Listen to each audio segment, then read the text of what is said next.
Manakah pernah berkata tujuan pendidikan itu untuk mempertajam kecerdasan, memperkokoh kemauan, serta memperhalus perasaan? Assalamualaikum warahmatullahi wabarakatuh. Salam sejahtera bagi kita semua. Shalom. Om Swastiastu, Namo Buddhaya, salam kebajikan.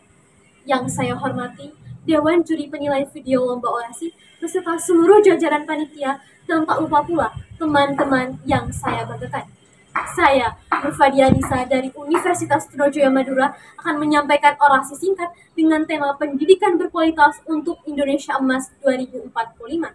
Dan tentunya, orasi singkat ini akan saya sampaikan dengan retorika yang lugas serta fakta yang jelas agar kita semua dapat memahami urgensi, kontribusi, serta implementasi dalam menghadapi adanya diskriminasi di dunia pendidikan pada masa revolusi 5.0 ini.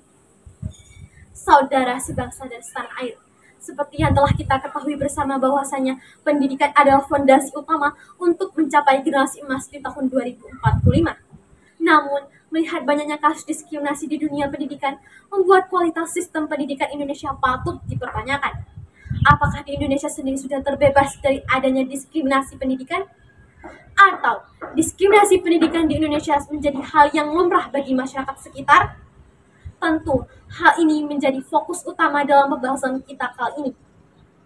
Komisi Nasional Hak Asasi Manusia mencatat terdapat 175 aduan kasus mengenai pelanggaran hak asasi manusia dan diskriminasi pendidikan. Melihat data tersebut, tidak dapat dipungkiri lagi bahwasanya kasus diskriminasi di Indonesia menjadi parah di dalam dunia pendidikan. Sekolah yang seharusnya menjadi rumah kedua justru menjadi tempat yang menakutkan dan mencekam bagi para siswa-siswinya.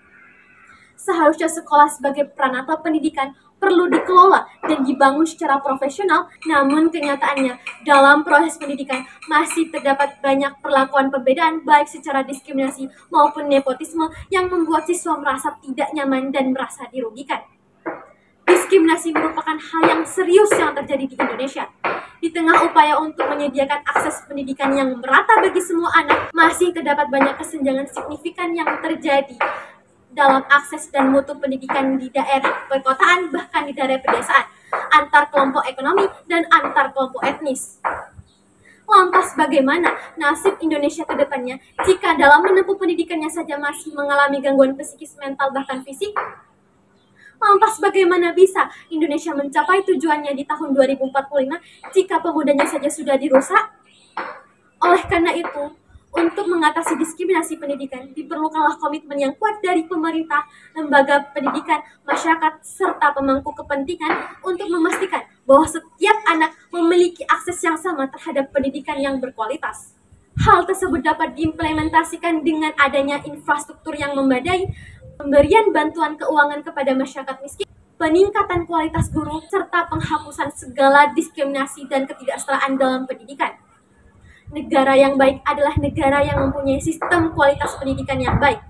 Pendidikan yang baik adalah pendidikan yang membangun karakter, mempunyai lingkungan yang suportif dan kondusif, menerapkan adanya kurikulum yang mengikuti perkembangan zaman, dan memiliki akreditasi yang terpercaya. Pendidikan juga merupakan hak asasi manusia yang harus diakses oleh semua orang tanpa pandang bulu. Hanya dengan mengatasi diskriminasi pendidikan, kita dapat membangun masyarakat yang lebih adil, maju, dan berkelanjutan. Sehingga dengan ini, kita dapat meraih Indonesia Emas di tahun 2045.